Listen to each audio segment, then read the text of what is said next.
Welcome back to another episode of the Soul Sanctuary podcast. I'm your host, Melissa Snowden, and today we embark on the divine union of the masculine and feminine with Katrina Bos. Katrina and I met about 8 years ago when I was certified in my Kundalini yoga teacher training. Katrina was the training director, and she has taught me so much. She set my life on a profound shift and a totally different trajectory than what I had ever intended. And for her, I am ever so grateful. So today I'm truly privileged to have her here to speak about her 6th book, The Divine Union of Masculine and Feminine.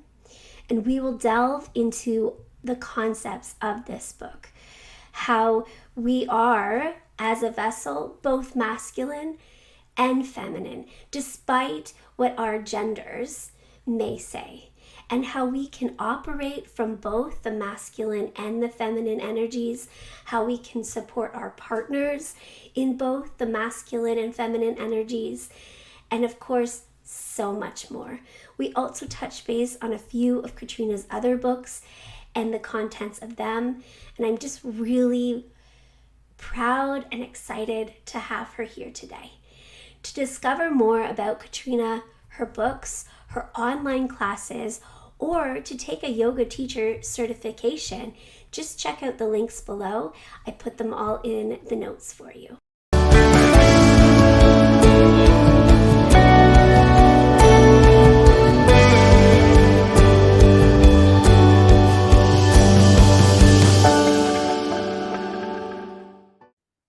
Today's guest on Soul Sanctuary podcast is my mentor and dear friend, Katrina Bos.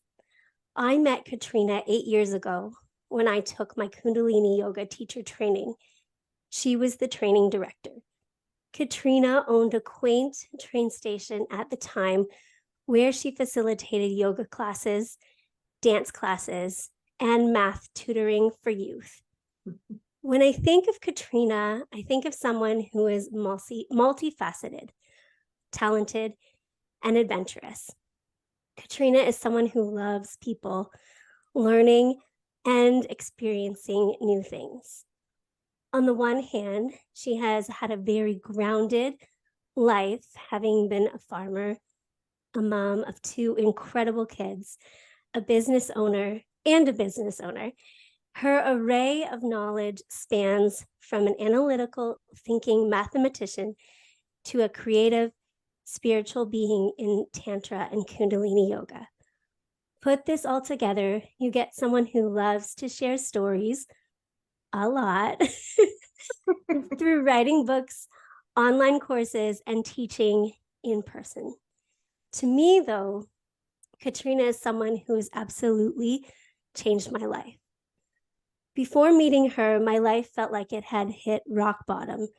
I knew I wanted to teach yoga. I knew that was something that I was supposed to do in my life. But to be honest, I had no idea that there were several types of yoga available to teach. And so when I stumbled in that Kundalini yoga class for the first time, wanting to be an instructor, I had no idea what I was getting into and how much I needed it in my life, and how much it was going to enhance my life. I am ever so grateful to Katrina for being the gateway to where I am right now.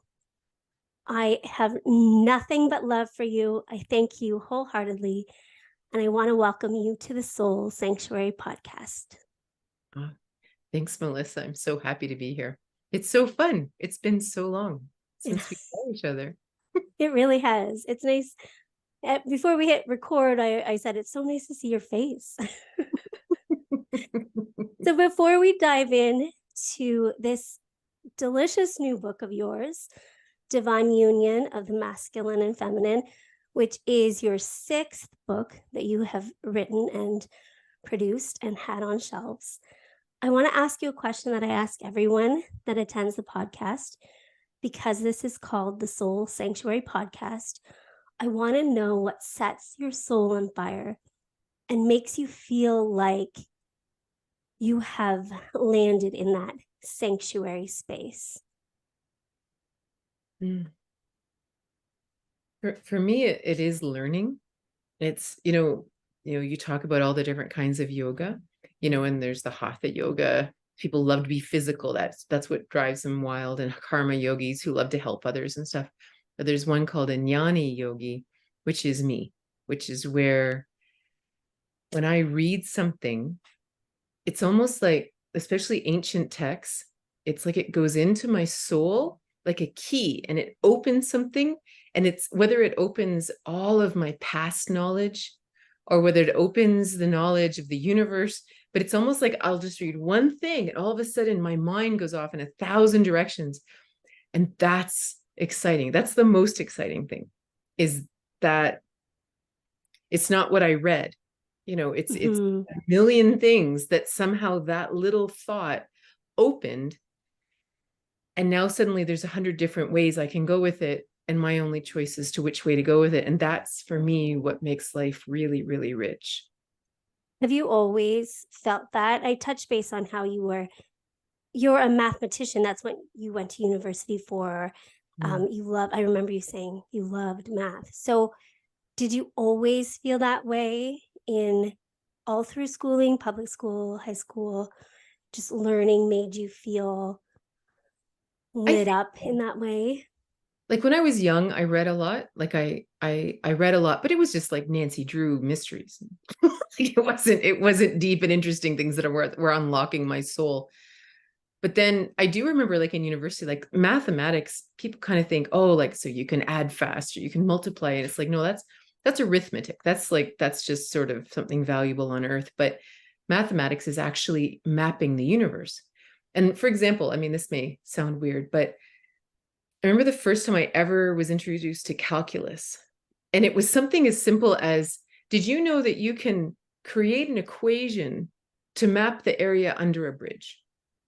And that sounds really boring, right? Like I get it. Like I'm a math nerd.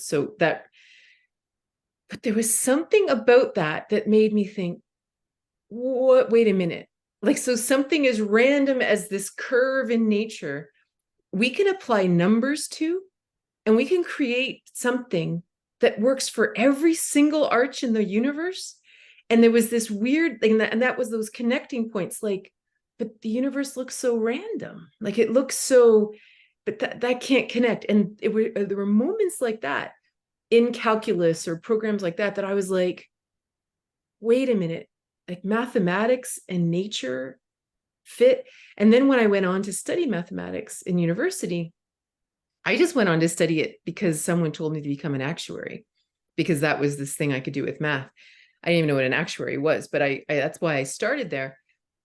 And then suddenly I'm taking pure math and applied math and all these maths I'd never even heard of before. And you start to realize that, wait a minute, these guys are trying to map the universe. Like that's why the mathematicians were originally philosophers, because they were looking around and they would almost relax the analytical mind to look out at the world and go, no, wait a minute, there's a pattern here. And so in some level, almost proving the existence of God, or however you understand that, proving the existence of a wisdom in the universe, because if we can map it with numbers and equations, then there's intention and form and something really powerful here. So mathematics really is this interesting foundation. And for me, so my actual degree is it's called combinatorics and optimization, which all that means is, like, combinatorics is if you take all the combinations possible, so if you look out over a forest and you let your mind see patterns, like it's just almost like you just relax and you watch for patterns. That's the combinatorics. Like if you imagine your mind looking out into the world, looking at people, looking at business, looking at society, looking at politics, and allowing yourself to see the patterns. So in mathematics, we would then say, look at the pattern, say, of an airport or something, and you would create an algorithm that would map that pattern, and then you would optimize it. That's all combinatorics and optimization is. And my mind, I've realized, works like that.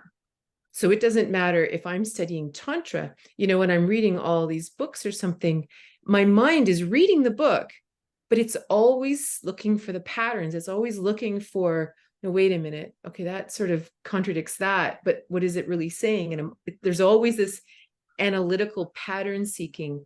And then it's almost like, okay, well, that's great and everything. And it's like the optimization is, okay, but what do we do with it?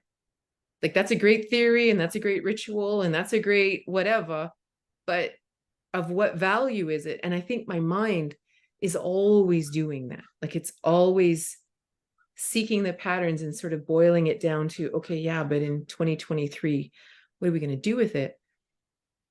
But I think I've really only discovered that in the last 20 years or so, that I've really realized that, because I read different things. Like, I'm not reading fiction, and I'm not reading, nothing wrong with fiction. A lot It's of true. fiction is written to map nonfiction, but it's easier to say if you pretend it's fiction, you know?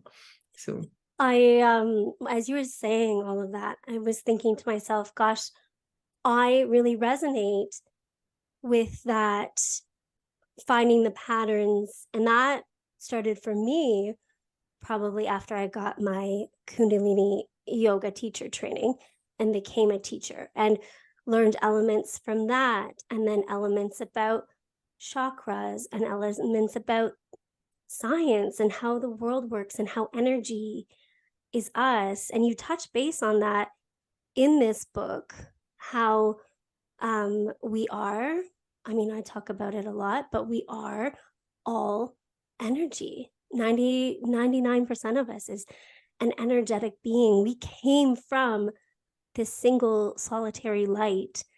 And as the sperm hit the egg, that's all energy. And it created us, created physical matter. And everything around us is a physical matter, but underlying, if you looked at it under a microscope, it's very energetic. And you see everything moving, even if it's a coffee mug, right?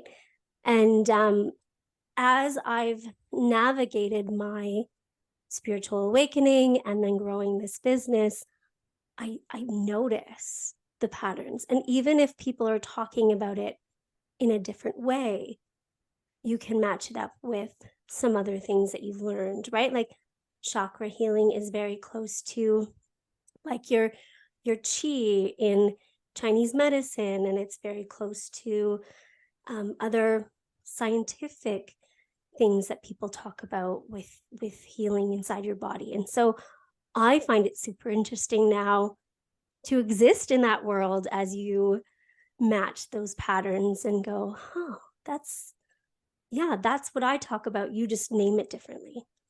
100%, totally. It's like even silly things like seeing the rainbow and then realizing that when people see chakras, they see a rainbow. The Right. chakras are in a rainbow order. And when you see, like, and you just sort of start looking at things and you go, or if you look at a musical scale and you see the frequency of each note, that they line up with the frequency of light in a rainbow. And you're like, which of course is all just a refraction of white light. So suddenly music, sound, everything is just the refraction of energy. Like, and it, to me, it makes life very, very interesting. It It's like, does. It's like for myself, it's like I've opened this portal of information highway and being like, that is so unique to sit down, even with some of my friends that are more religious, or some of my friends that are more atheist, scientific. I can still carry a knowledgeable conversation with them, understand what they're saying, and we're just using different terminology. And then when all of us can connect like that and talk and say, well, wait a second, we're talking about the same thing. You're just using a different word. We're not so different after all. That's where you find the oneness. That's where you find that union and divine connection. That's basically what your beautiful book is about, is finding, we're all wanting that connection. That's what we want. And we think that we have to be so vastly different. We have to be masculine or feminine, and that means male and female only, when in reality it means so much more. And I dove into this. I was like, what? This is exactly what I talk about. And some of the things you were saying was like, I think I've always known it, but I didn't know how to label it. I think that's why my husband and I work so well together, because he's so masculine and I'm so feminine, that when we connect on a physical level, it's like nothing I've ever known in my life, ever. And every time every time, now I'm bragging, he's going to listen to this podcast and be like, arms up, Yeah, stars for me. that's Yeah, me. I am. I'm the best she's ever had, which is, I'm not even kidding, because he's my husband. It's because we have this polarity in our energies, that when it comes together, it's like every time it's like, why is this so good? But that's the reason. And you dive into this in your Well, book. totally. Yeah. And it's really important, like in the book, that we understand that masculine doesn't mean, big and strong and burly and tough or angry and all the other kind of gender stereotypes that we have, or that feminine doesn't mean curvy and meek and docile and easy to get along with and all that kind of thing. It's actually quite the opposite. That it's just the energy you bring, right? Like it's like, so for you or me or anyone, like you're very masculine in your life, because we have to be balanced in ourselves. So in Yes. your own self, you have to be feminine enough to listen to your intuition, listen to your emotions, listen to your truth, listen to who you are, honor the mystery inside. But your masculine personally has to act on it. Like that's the important thing. Like that you have podcasts and you teach classes and you actively pursue whatever you need health wise, or in your life or your interests, then you become a whole person, same as your husband. But then in eros, in the erotic part of your relationship, not raising children, not anything like that, just the erotic part, when he then gets to go full out masculine and you get to go full out feminine, then you get to create this bigger energy, this bigger something, right? And that's where people don't understand. They're like, oh, well, does that mean my husband has to make, and it could be all genders. It's not male, female. But in this instance, does that mean my husband has to make all the choices? And I just like 100% not, because we're Right. people. Otherwise Yeah. it's just, boring old, Victorian era or something, Yeah. When I first learned about like the law of polarity, everything's a masculine, everything's a feminine, or positive and negative, and then applied that to myself and really understood it, that any situation, love, your job, drinking your water, whatever it is, it has to have both. It has to, or it doesn't work. That's the law. And when I realized that I was both, I could then kind of figure out maybe some of my paradigms that were kind of not allowing me to move forward in growth, where I was either too feminine about something or too masculine about something. For the longest time, getting this career off the ground, like I taught yoga. It was like I could have done that in my sleep at the point when I was like, okay, I want to grow more. I would be very feminine in the creativity of things and listening to my intuition and writing it down, taking those minute masculine actions, but to full on execute this podcast in a consistent manner, showing up for workshops in a consistent manner, reaching out and inviting people and telling them what I was doing felt so insanely scary to me, that I had to convince my extra feminine parts of me in that way to dive into the masculine, to take the action, to take the inspired action along with that feminine part of myself. And you talk about that a bit at the kind of the tail end of your book, how to honor and to step into it, and not override is probably not the right word, but there's times where we stifle ourselves because of fear, and to kind of be like, no, I'm safe. Let's tap into that masculine part of yourself to pull you through. And I'm curious if there's been ever a point in your life where you're like, I'm giving into one of my traits more than the other. I'm being too feminine, or I'm being too masculine, or Well, I think, for me, like, let's say having a business. So I've been self-employed for, 30 years. And I mean, the first 17 was on the farm. So not really the same. But the challenge with stepping into your masculine, and I talk about it in the book, that it's not just the masculine and feminine we have to understand, whether it's within ourselves or with other people or with the universe. We have to understand that for a couple thousand years, we've been living within this domination paradigm. And that domination paradigm of separation makes us very afraid of the masculine.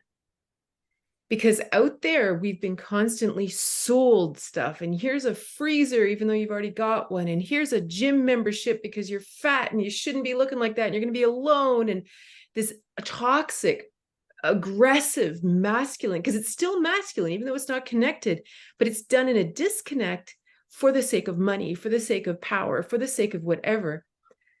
So for all of us, all genders, many people struggle to step into the masculine because the only masculine we've ever experienced was negative and aggressive. And so even being self-employed, right now, I mean, you will find so much toxic masculinity in how to run your own business. You got to go after the pain points. Make sure you always mention the pain points, because that'll make them buy your product. This is not healthy. Why would you ever poke someone's pain points? Like, that's a disconnect. That means I'm not feeling you. If I was feeling you, if I was connected to you and I poked your pain point, I would feel pain. Well, I'm not going to do that. So I have to say disconnected. So for me, probably one of the greatest challenges in my business has always been, back when I had the train station, back when I had the dance studio, is self-promotion. Because there's so much aggressive, like, everyone's like, oh yeah, here she goes. Now she's going to sell me something else I don't need, just because she wants to make money, or she wants to be famous, or she wants to be this. And I have all this negative programming in my head stopping me from stepping out and sharing and being proud and celebrating. Like, I have a really bad habit with my books of writing the book and then kind of backing up and hoping that Oprah gets it or something and she promotes it, because I don't want to promote it, because then I'm going to look like I'm boasting and I'm all about me or something, and look at me and I can save your life or something.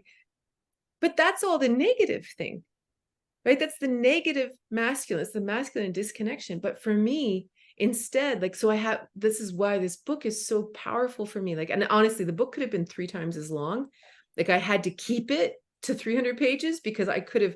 So for example, like, I don't talk about this in the book, but I could, the redefinition of the masculine and feminine is so important. So say in business, instead of trying to promote ourselves and get our name out there and put yourself out as an expert and all this stuff, what if you just celebrate this book I wrote? I have this book and I'm so excited. I'm so freaked out. But even then, people are like, oh yeah, here we go. Because they teach you how to sound authentic. Like, it's so weird, right? And so that's probably the number one place that's a challenge for me. The other place that's a challenge for me personally is, weirdly enough, in relationships. It's like, I am very healthy masculine when it comes to raising my children. I'm protective when I need to be. I am helpful when I need to be.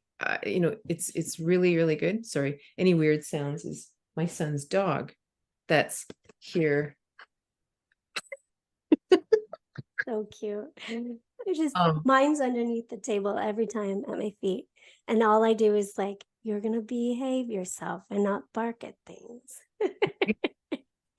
But it's interesting, like, I find that we all have certain almost like aspects of our lives where in this aspect, I'm really good. In this aspect, I'm not so good. In this aspect, I'm horrible. So for me, one of the aspects I'm actually really, really bad at is self-care.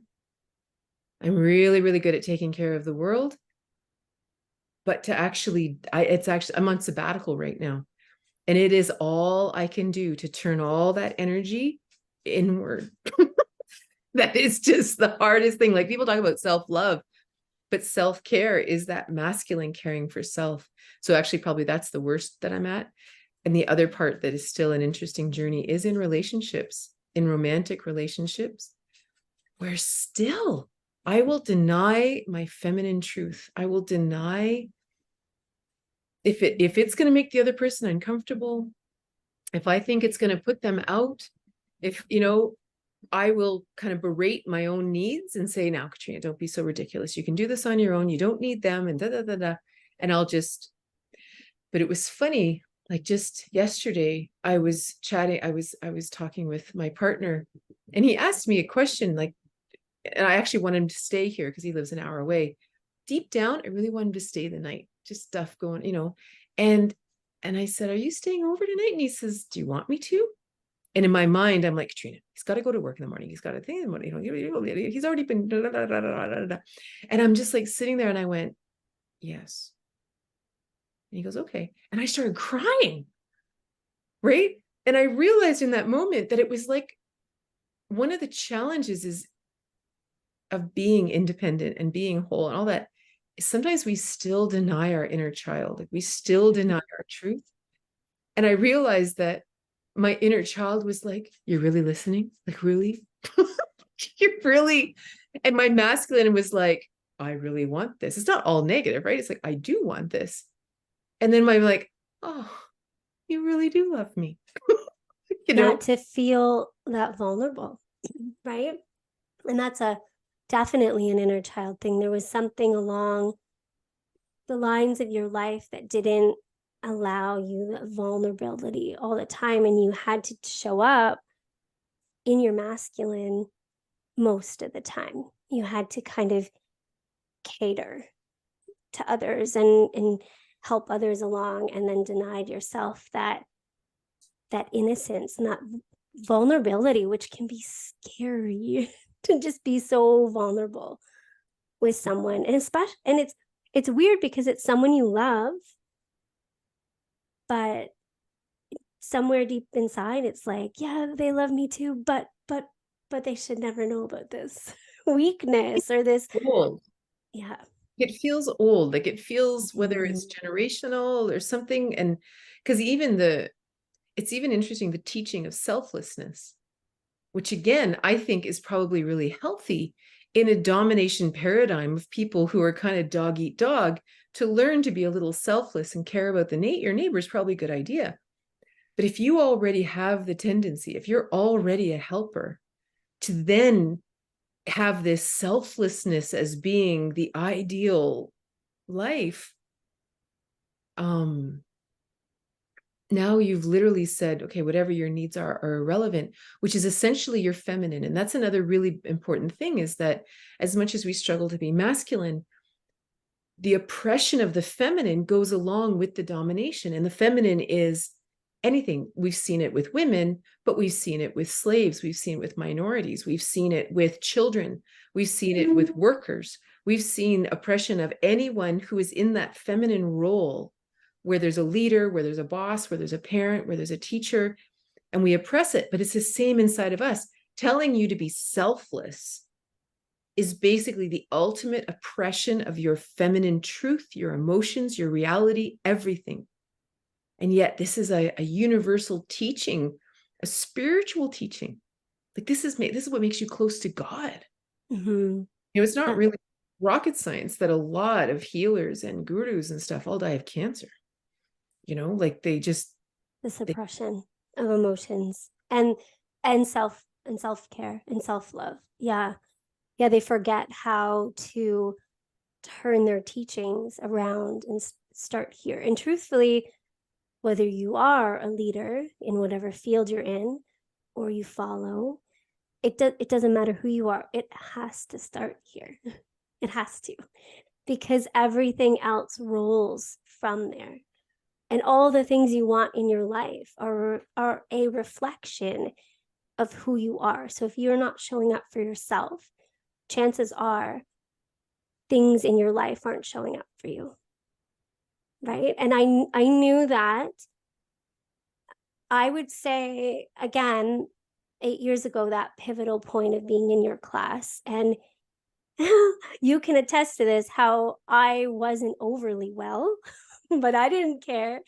I would show up regardless and sweat and cough and continue for an hour through class. And we did several Kriyas a day on the weekends. And I was so determined to start here. Oh, I You said still that. remember when you first came in and you signed up and you said, look, I'm going to do this. And I'm sick. And if I sound like I'm dying and you think I'm going to die, I'm not going to die. Just ignore me. I remember thinking, what? I remember your face too. You were so sweet about it. You just kind of like shook your head and you're like, okay. But then there was a pivotal moment in that training that I actually tell people all the time about you. Like Really? you're like a total story for me. Thank you. Because you were really kind and you really do have that gentleness about you. Like you really, I've never seen, well, it's not true, never. Normally we don't see anything other than gentle Melissa, right? That's That's true. and so you would be there and you would be doing the Kriyas, and the Kriyas are hard sometimes, and especially in a yoga teacher training where it's intensive. Mm-hmm. By the time we hit like month 7 and 8, then we can really do some tough ones, right? Then we can do some tough Kriyas. And what's wild is, because Kundalini yoga, for anyone who doesn't know, it's very different because it moves the energy, and the intention is to get inside and unearth the aspects of you that are keeping you stuck, which are deeply woven into your emotional body, and they don't want to come out. And so that's why I'm always amazed when people come to a class, like say a drop-in class, and they come up after, they go, that was such a great class. I loved it. My favorite class ever. I look at them and I'm like, first of all, I'm never going to see them again. Second of all, they didn't do the yoga.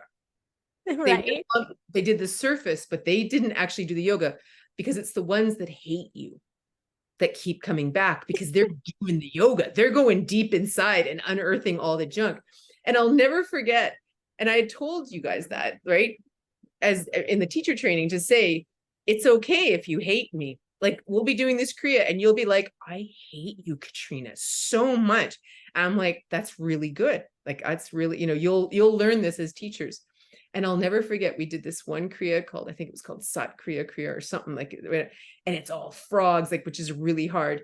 And Sat Kriya, where your arms are over your head and you're chanting, and it's really, really hard. I remember finishing, and you, I don't even know if you want me to say this on. I love it. Yeah, I do love this story. I still hate frogs. Yeah. And yeah, it was carry on. Because you looked at me and I said, how are you guys doing?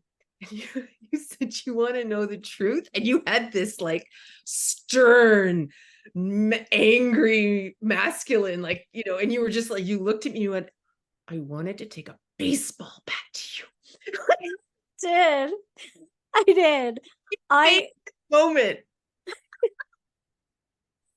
I love that you shared that I'm usually pretty nurturing and kind and stuff, because then people understand that it was so out of character. Mm-hmm. And I remember right? we did, I don't know if we did a full 108 frogs. I feel like could have been.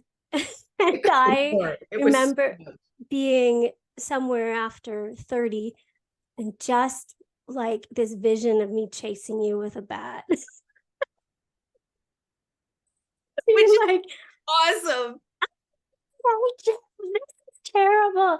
Frogs, and clearly knowing now what I know, I need frogs. Frogs ignite something within me that's been buried for years. Definitely years of this life. And I can guarantee you years of like past lives. There's something about frogs that moves that energy from my tailbone up through the middle of my body into my lungs, which at the time was like impossible to breathe, but determined to do it, right up the crown of my head and out. And just, I want to get mad about stuff that I don't even understand. And I still, I teach I teach Kundalini and I teach that particular class sometimes, and still hate frogs. We always joked, right? They're the only F word in yoga, right? Yes. That, Yes. but I think what's really important, and that's sort of the key to to the Kundalini yoga or whatever, or to any practice we do, is that moment where all of a sudden rage is okay. And I don't mean rage Yes. towards other people. I mean, especially lots of, not just women, a lot of women, but anyone, even who had very oppressive parents or lived in a very oppressive society of all genders, you're not allowed to be angry. You're not allowed to be angry. You're not allowed to be angry. And the number of people, like even when I would be dating, because I divorced like, I don't know, like 9 years ago. So I was dating. And if a guy said to me, "Oh, I never get angry," it was like the biggest red flag. It's like, sure you do. We all get angry. We live in a crazy world. Mm-hmm. Maybe you're oppressing it. Maybe you're swallowing it. Maybe you're yelling at your friends because you're mad at that guy, but you do get angry and you're in denial, which means it's going to come out sideways. And so anything that allows that anger, because anger in that instance is the protection of our feminine. Yes. Union of the masculine and feminine. That's the masculine saying, enough. Yeah. I am not putting up with this nonsense any longer. Screw off, like enough. And how many of us have never been allowed to do that? Which is Yeah. why it's so powerful to actually think how, I mean, you consider everything you've been through in your life and succeeded and continued on and sitting in this yoga teacher training and going on. And you're like, okay, enough. I get to do whatever I want. Like it's so important. Like that's healthy masculine, honoring the feminine. Like it's amazing. Yes. I love that you said oppressed anger comes out sideways, because it wasn't even that my parents oppressed it. I think I was an older sister. I felt protective of my little sister. I wanted her to have a good role model because she also has cystic fibrosis. And so I wanted her to see what I thought were healthy coping mechanisms. You know, we get a bad review, we have a bad clinic, we just stay calm and we cry about it and deal with it that way. But the truth is, my sister is very polar opposite. She knows how to get angry in a healthy manner, where I forgot how to do that. I never really was angered, but it comes out in other ways. So then when it builds up, you explode, right? And I used to be scared of anger.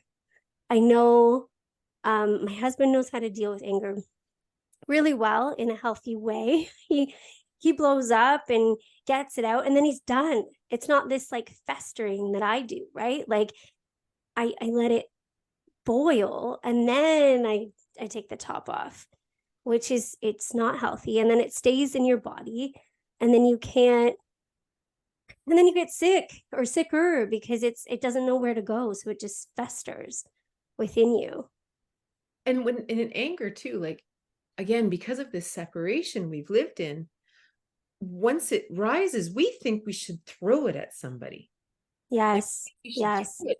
Well, like that's really painful, which is why I think, and that's why historically, if we get angry, if we had a parent who was always angry, we're always getting it. Like it's sort of like, you know, like for me, even like if I was dating and people, there are a lot of guys out there, maybe women too, who love to yell at the other car drivers. Yeah. Yeah. You can't drive, blah, blah, blah. Yeah. I remember saying to one guy, I said, you know that I'm the only one listening? Nobody can hear you, but I am the only one having to digest your fury right now. Well, I know. It's like, no. You need to decide whether you're going to keep yelling at me.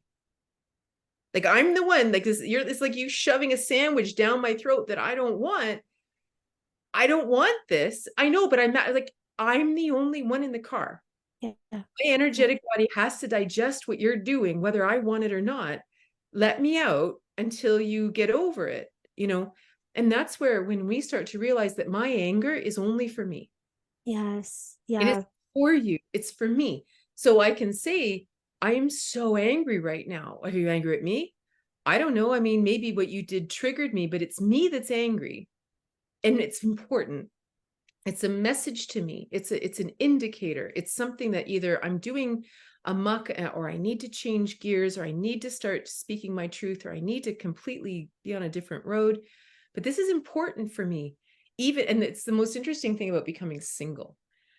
Because once you're single, you realize it's not your husband, it's not your children, it's not your in-laws, Yeah. it's not anybody. And you're like, damn it, this is all me. You have no one That's to, mine. that's mine. But then it becomes really healthy. And then all of a sudden you realize, like, you kind of, in yoga, we practice having this witness mind. So when something happens and you can actually look at yourself and go, wow, are you ever angry? But we don't bury it. We just go, what's this anger about? And we take it seriously, and we go, and that again begins this masculine and feminine of listening and taking action and listening and taking action. And then all of a sudden we've resolved it. It's kind of like in the spiritual community, they'll say, well, you got to do the work. You got to do the work. This is the work. Yeah. Right? It's maneuvering through it every day, having the awareness, and then deciding what to do with it, right? Like, am I going to suppress this more? Most of the time, or your answer should be no all the time. I know there's times where I'm like super uncomfortable with whatever it is. And so I try not to suppress it, but find a constructive way to handle it. And usually that's journaling out whatever it is. And maybe sometimes I write a bunch of F words on the page, like whatever it is, right? And I was going to ask you when you were talking there just about being one with all emotions, frankly. It's really interesting to me, and I had heard it somewhere. It might have been in your class, but we were talking about women and how we have cycles, and when you are on your full moon, like when you're on your bleed, you're your most truest version of yourself. And when I heard that the one time, I was like, wow, really? And I just became super aware of who I am during that time. And even just the few days leading up to it, there's a lot of suppressed anger there, which is really interesting to me. I'll be so angry at people in my head, like the sound of my husband's voice. Love him very much, but it was like I just want to take a baseball bat to him. But it's so important. I mean, it's like, again, like historically, imagine we always listened. I mean, that came out of the book, Women's Bodies, Women's Wisdom by Christiane Northrup. That's it. Yeah. And it was so interesting that, because the idea is, imagine everything is perfect. And so as a woman cycles like the moon, and after she bleeds, her energy starts going outward in this growing moon, and she's doing all these extroverted things, and then she ovulates, and then her eyes start going inward, and it's almost like the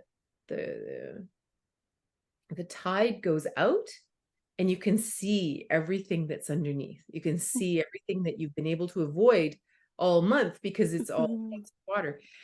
But imagine this is perfect, that every month you have a window of time, maybe 2 days, maybe longer, where you know the truth, and you have wisdom where actually this needs to change in the tribe, or this needs to change in the relationship, or this needs to change within me. And it's so raw, you can't do anything about it. Like, it's like you have to look at it. Like it's like right there. Yes. And how powerful that is, that every month the tribe, the relationship, self get a little spring clean. But for centuries we've ignored it and poo-pooed it. And we even do it. Oh, I'm just premenstrual. I'm sorry. I don't mean to be so emotional, blah, blah. It's like, no, never apologize. It's like, wow, I'll say, like, I am so emotional right now. And that's important. Like, because emotions hold a lot of wisdom, to kind of go, wow, this is really bothering me. I didn't know that this bothered me. Wow. So that means that there are actually other social programs and social conditioning telling me that what's happening is okay. and I'm supposed to just suck it up. But in this moment, I'm having real wisdom coming through saying, but it's not okay for you. Maybe it's okay for others, but it's not okay for you. Then the journey becomes, can I let that go? Can I actually live my authentic life? Can I actually live it, even if not another person on the planet sees it that way? Is it okay for me to do it? And that's a huge philosophical dive into who we are and how we've been trained and everything. And so like suddenly our monthly cycle is so powerful and so important. And God knows, the guys around us may not be cycling, but we're connected to them. And if they want to know, just ask. We have a thought about you at this point. Yeah, that's right. Tell me what I really think of you. You know what, some of the thoughts that come up for me are really nerve-wracking and uncomfortable to say out loud. So then I will journal about it, but I won't express it. And in recent weeks, I'm like, that's enough. Like, I'm also tend to lately lose my voice during that time frame.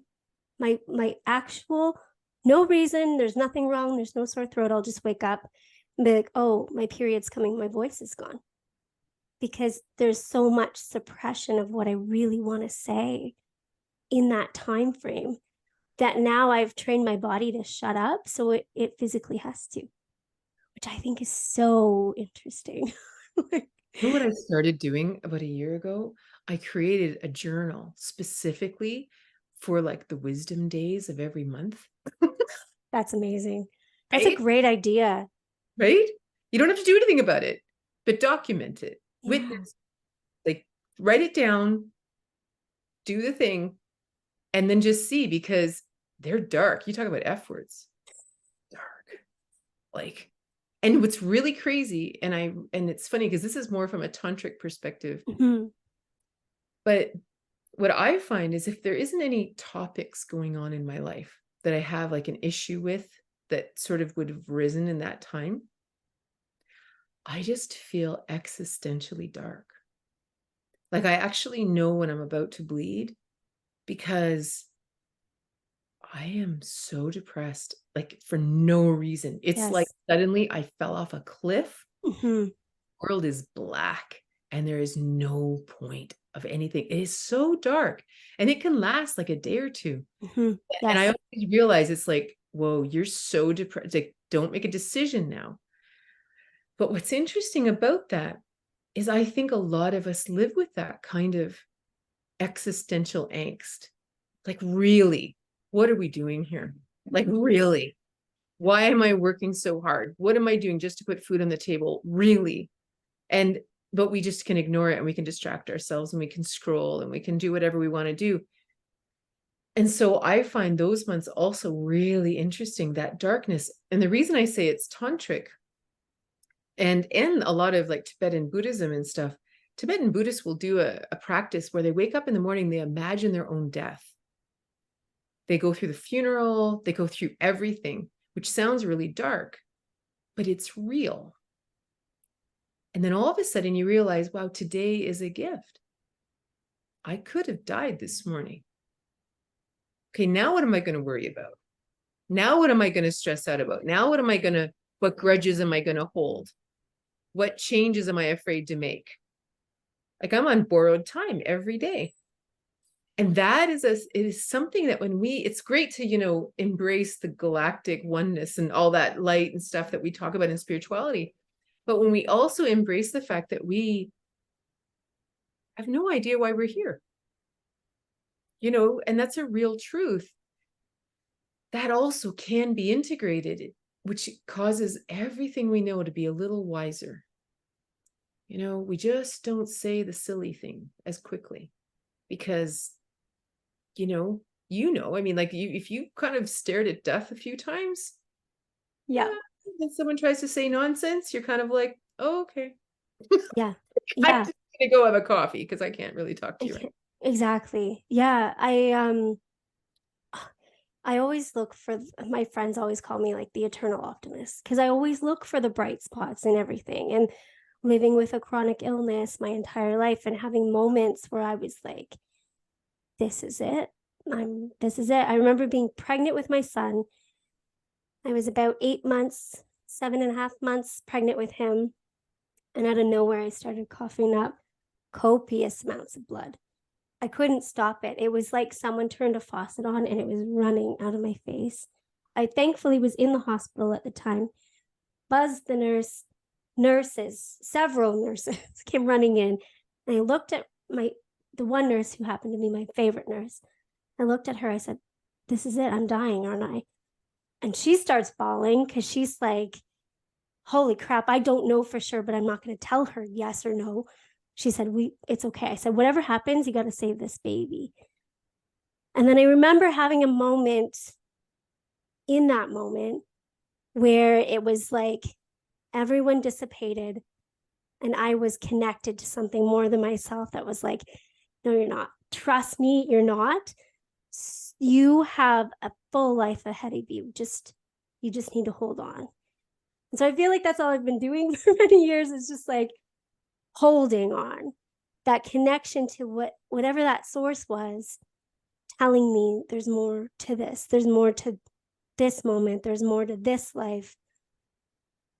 Carry on. And I don't think a lot of people have got to experience that, right? That closeness with the afterlife. And how much it changes you, and how much you find your purpose pretty quickly when you think it's going to be over, right? At first I thought it was my son was my purpose, but after taking my teacher training, I knew that there was so much more. I knew that was like the first step, and then it just was going to escalate from there, and to hold on to that. Yeah. Well, and sometimes I'm always amazed. Like sometimes it's like we ask the wrong questions. Yes. I find like the question, what's the meaning in life, or why am I here? It's not actually an answerable question. Like it's a wrong question. It's almost like a red herring that's meant to take you off your path. Because if you sit and keep asking this question, you'll never find an answer. And so you'll never actually ask the right questions. Like, what do I love to do?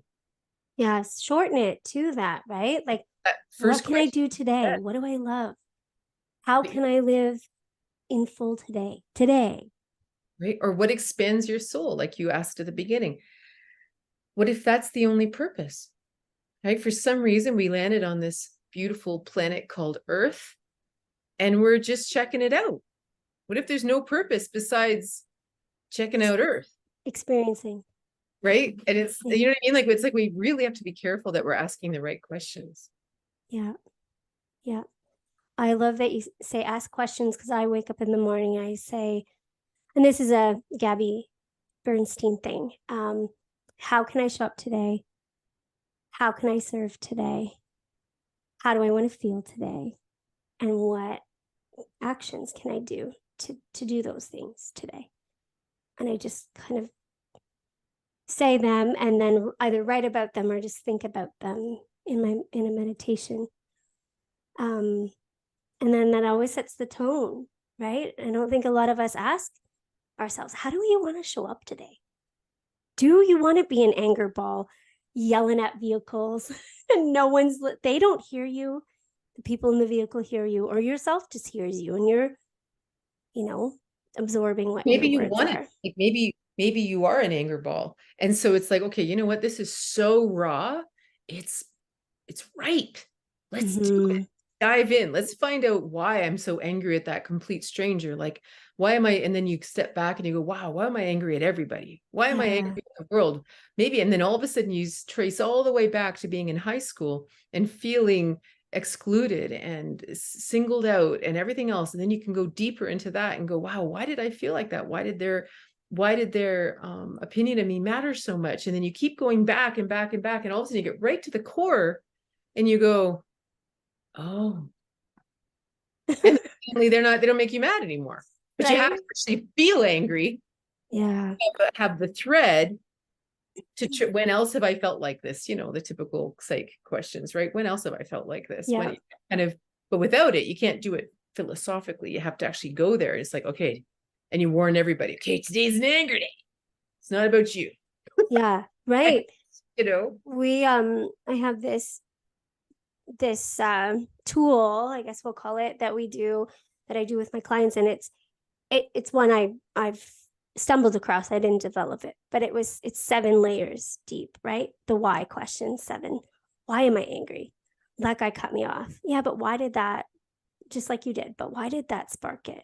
Why do I hate my boss? Why do I hate all the employees at my work, and blah, blah, blah. Like, and just finding that core, and then being able to go back in time to that moment of discovery, grabbing yourself, you now visualizing yourself, then wrapping them in a hug and saying, like, it's okay. This moment doesn't need to define us. This doesn't need to be a core memory. Let's let this go. I actually did an exercise with somebody, my podcast that came out on Monday, where we did something like that, and it actually released so much to just hold her in a moment of vulnerability and darkness and rawness. Me now hold her, then released everything, released so much even in my body that I didn't realize I was hanging on to. Being able to talk to yourself like that is so powerful. Totally. It's so powerful. To do it with curiosity, to really, no matter what, like, I think curiosity is really important, that because there's no judgment, right? So even in a relationship, if something's kind of a muck with you and your partner, which to me is like so normal, people would always ask me, like, well, why did you and your husband split up? And I'm like, have you never been married? Yeah. Why did we split up? Because it's hard. Two sentient beings living together under one roof for 20 years. That's a long time. And inevitably it's possible that time had ended, but to actually be able to be curious about your partner. And I think that's the problem, is people aren't, right? They just get angry. Oh, well, you're just this way. And it's like, I wonder why you're like this. And then to actually have an open conversation with both people. Well, I don't know why. Well, let's click, and both people have to be curious, not just one person. Yeah. Because if the other person, if one isn't, they always feel attacked, right? Totally. Yeah. Right. But it reminds me of, the quote that you have in your book in the beginning of chapter 14 that just like broke my heart, tore it wide open. I'm going to read it, and then I want you to just kind of feel through it and talk about it. My friend was in a super passionate relationship. Her partner would come home and make dinner, and they would dance in the kitchen. They would have amazing sex and talk long into the night. It was everything she ever wanted. Then bit by bit, that started to disappear. He began to play more video games and didn't want to sit and chat as much. Things became very comfortable, easy, and relaxed. And besides a little sex before sleep, he never seemed to want to do anything with her anymore. So she bought sexy lingerie. She planned fun things for them to do. When that didn't work, she assumed that maybe she had done or said something wrong and spent serious time looking inwards. Then she became very busy with life and financial issues and let her concerns about their relationship sit on the back burner. After a couple years, she asked him what happened. It just feels like you don't put any effort in anymore, like you don't care, like you're not attracted to me. He just looked at her point blank and said, "Why run to catch a bus you've already caught?" Holy. And reading that, my relationship is beautiful, but there's elements there, right? We aren't the same. We've been together 10 and a half years.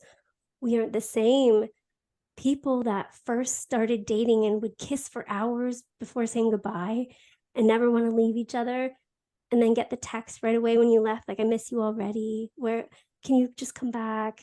right? Like that's not us anymore. There's parts of us in that sometimes. And I watched that with my parents as well. And I know my mom's going to listen to this and her heart will break, because that will resonate with how she felt for a very long time. And that will be the majority of women that listen to this will feel that. And why do you think that happens?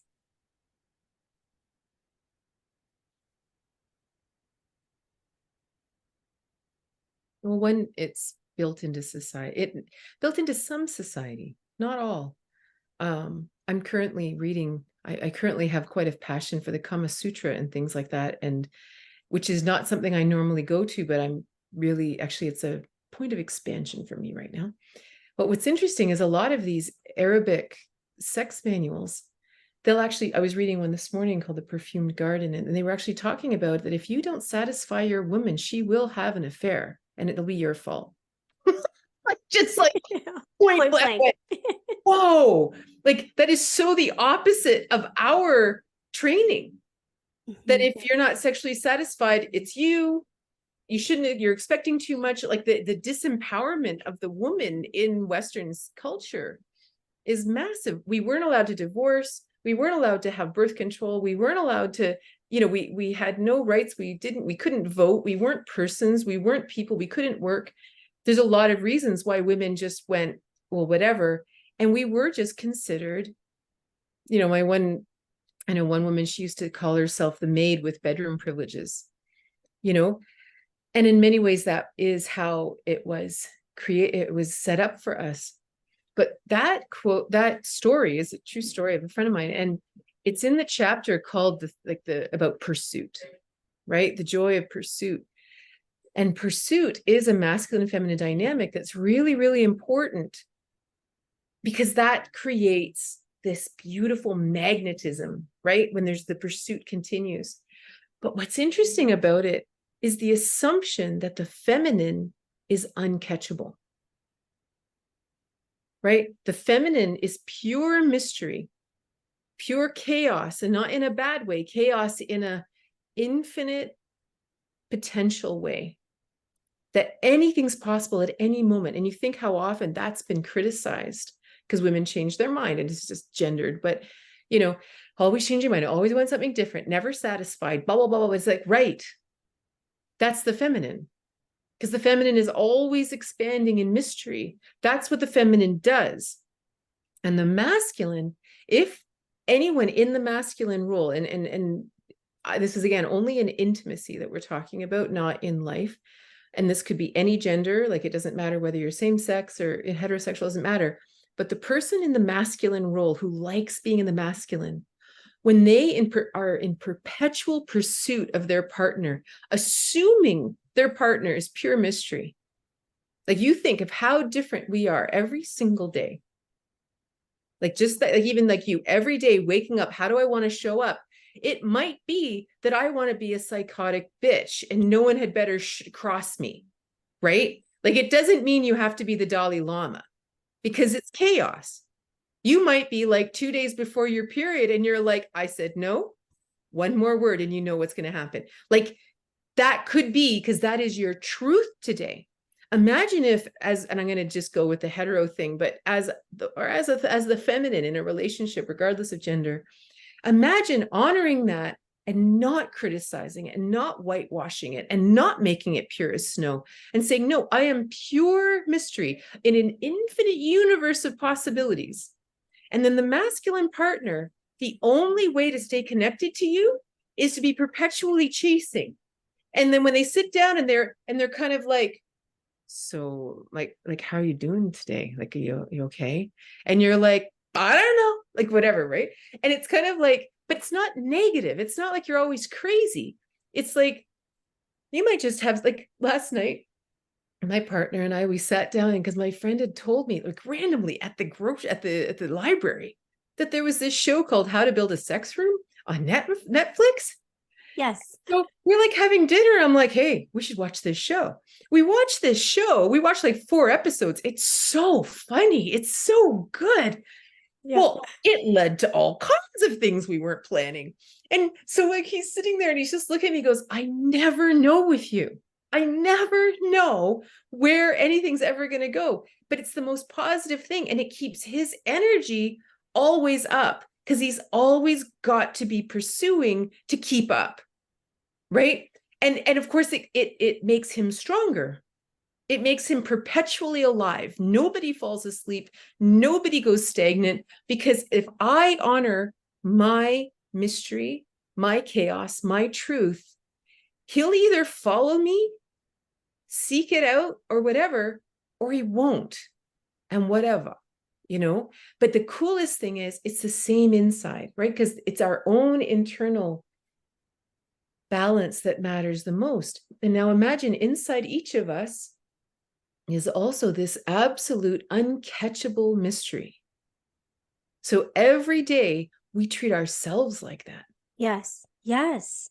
And we are perpetually, our entire life becomes pursuing our own uncatchable soul. Like, how much fun is that? And honoring every single part and every single thing that you are in any given moment. Right? Rather than badgering it. Yeah. Oh, that's so powerful. As always, Katrina, I've learned from you and can apply exactly what we're talking about. It really resonated today because there's moments in my life where I definitely not self-sabotage, but talk down to myself about anything. Like if I need to rest my eyes for 10 minutes, what? Okay. You're not lazy. You're not necessarily procrastinating. You're falling asleep to connect again to oneness. Maybe you'll get an inspiration and come back and be able to reset. Like I need to remind myself to be gentle on myself more often, right? And honor every aspect. Being a woman in this sense of the word is such a special thing because we have so much to us. We're so dynamic. And it is, we're very feminine in the sense that you never know who we're going to be tomorrow when we get out of bed. But Right. that's not, like you said, it doesn't have to be wrong. It can just be. And kindness, right? Like that's the whole thing. Like my book, Tantric Intimacy, the first whole section is about redefining love. Yeah, that one. Right. Yes. And it's all about love because it's all about kindness. So just because I might even be in a mood, I might wake up and, your partner says, how are you? And you're like, I'm really low today. Yeah. Yeah. It's not, what do you always ask? you don't take it out on other people. You're just like, oh, I'm really low today. And, or you're like, oh my God, I have so much energy today. It's just reality. It's not interesting. It's just reality. And again, nobody else pays for it. They don't have to make us happier. They don't have to make our day better. They don't have to fix anything. It's like, well, it's interesting landscape I'm playing out today. Yeah. Just being in observer mode instead of reactive mode or whatever, right? Just being observing of, that's interesting that I woke up this morning feeling really anxious or feeling really angry. Or there's sometimes I personally will wake up feeling really melancholy and I just want to sit around and look at old photos. Right. And drink tea and be like, that I'm going to find a time in my day to honor that time. Right. And it's just the way it is today. There's nothing wrong with that. It's honoring the feminine. Yeah. A friend of mine, we were chatting the other day about the doing and being. Yes. Yeah. And what's interesting is we've been taught that rest, closing your eyes for 10 minutes, well, you do that because you've already done so much. You're doing it because you have to rest from all the doing. So it's almost like we assume that our life is overwhelmed with doing, but we just rest to heal from all the doing. So the feminine, again, is just serving the masculine, which is the flipped dynamic, which is the whole of the story that we can't get into it right now, I don't think. But it's like, but the rest is serving all the doing. And we thought, wow, can you imagine if that was flipped? that our default was rest, our default was being, and everything we did actually rose out of that. You know, it always rose from a full cup. And like, it's a philosophical shift that suddenly you closing your eyes is really important. You know, it's more important than continuing to do. Yeah. Again, it's the importance of the feminine, the value of the feminine, the value of rest, the value of contemplation, the value of stillness. Like this is we all have to redefine this and really understand the importance of the feminine and the power of that, you know. Yeah. Yeah. I teach my clients be, do, have, because we're so used to do, be, have, or do, have, and then you be that person, right? Be it first. Be, live in your being, find your truth, your satnam, do, and then have the life of your dreams, right? Totally. Final question before we wrap up. What's your favorite book that you've written? I've got two here. Tantric Intimacy. And then I've got What If You Could Skip the Cancer, which that one might be my personal favorite. I love that one. I mean, I love both, but not that, or is it like when you write novels, is it like having children? You don't have a favorite. Well, it's different because I don't know if I have a favorite. The funny thing is, for me personally, What If You Could Skip the Cancer is a book that I actually should reread often. Right? You know, every time you're not listening to your truth, pick this one up. my husband, my ex-husband used to do that to me all the time. If I was upset about something, he'd say, you know, there's a book you should read. It's called What If You Could Skip the Cancer? When I would be struggling to say no to someone or say yes to something or whatever, and I'd be like, oh God, you know, like what if you could skip the cancer? That chronicled the journey for me from trusting this mathematical mind. And it does, you don't have to mathematical mind. The whole world runs on logic. Trusting mind. That's it. Like, it's like the brain has to, it doesn't matter whether you're good in math or something. So for me to actually be able to shut that down and listen to my heart and listen and trust, like, just like you had this voice that said, no, you're fine. Just keep breathing. Just, you'll be fine. To actually trust that more than your mind. That's it, and allow your mind to serve that. That's a whole other thing. And so when I wrote the book, I realized I just needed, people kept asking me the same questions over and over and over again, but how did you do it? How did it? And I realized you've got to write this all down before you forget details. And so that's why I wrote the book, because I had told the story so many times. I was now realizing I wasn't even telling the full story. Then when I wrote Tantric Intimacy, Tantra came to me kind of through revelation. Like, I had studied, but it was interesting. Even when I was studying, I would be looking for very specific things. Like, it's like I already knew what I was looking for in the books, in the study, whatever. And they're like, aha, there it is. Aha, there it is, kind of idea. And then I had this like literal divine revelation that happened, and it all just came to me. And so I started teaching and all that. And then people would ask me, well, is there a book we can read? And I was like, no, I don't have a book that I can recommend. And so I wrote Tantric Intimacy as sort of that, here's all the teachings, like and then of course more always comes through when you write a book. Like, it's always interesting because you kind of have, here's the thing, and then you realize, okay, that's just a personal thing, that's not global or universal. And then even those beginning chapters on love, I didn't know how important that was. Like, you can never actually fully blend with another person if there's any animosity at all, not the tiniest thread of animosity. And so the redefining love was really important, and I didn't know that before I wrote the book. And then What If You Could Skip, no, you don't have to eat the eyeballs. That came out of my travels, and it was my journey of people pleasing and living in different countries that were extremely oppressed, like Malta, like Italy, like these countries. And you're just sort of like watching these cultures. Ireland, like, people joke about that, the fact that they're alcoholics, but they're alcoholics generationally because of extreme oppression. Yep. right? Extreme Yep. emasculation of everybody. And anyway, by the time I got to Sicily, I kind of had this big meltdown and realization about self-love. And that book became the journey of all of these travels, but really this journey of people pleasing and self-love. And, and so it's just interesting. Like, I write the books all for such different reasons. I don't think I could pick a favorite. Yeah. A long answer to, I don't know. That's a perfect answer, though. I feel like, although I haven't wrote a book myself yet, I know there's one inside me, and I feel like there's probably several inside of me, and they all reflect a moment in your life and your journey and your unraveling, and even still some things you may be working through, and they're all part of you. So to say there's a favorite would be like, well, that's my favorite part of me, where all of it is part of you, every single piece.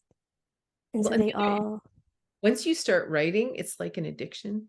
yeah. Because you get it out there and then it starts to flesh out, and then other things come into your being and everything. And all of a sudden you've got this thing that you get to massage into a book, right? Which I actually really love. But the funny thing is, once you realize you can write stuff down and write books. So I've got like 2-3 other books that I'm already writing. You know what I mean? Like it's almost like you're always writing another book. And so all of a sudden you're like focusing. It's so much discipline to go, Katrina, celebrate this one. Get this one Just out got out first. a week ago. Like, don't. Um, I feel like I could talk to you forever and ask you a million questions. But where can people find this book, your other books? Where can people find you? Touch base with you? Yeah, so I have 2 websites. One website is called katrinabos.ca, and that has all of I have online courses in tantra, things like that. I have private energy grid readings and things like that. And then I have another website called satyayogaacademy.org.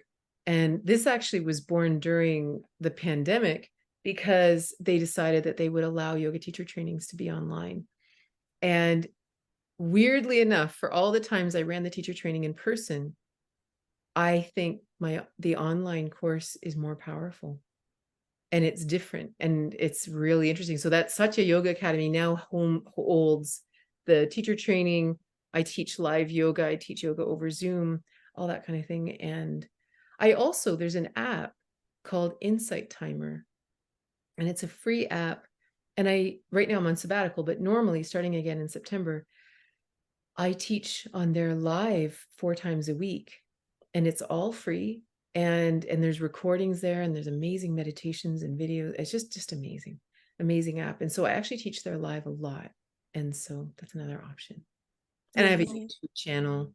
The books can be purchased on Amazon or chapters, often places like that. The big books like Tantric Intimacy, You Don't Have to Eat the Eyeballs, What If You Could Skip the Cancer, and this new one will you could order them into your local store or into your local library. You can request that they be bought by them, or you can just get them on Amazon by ebook.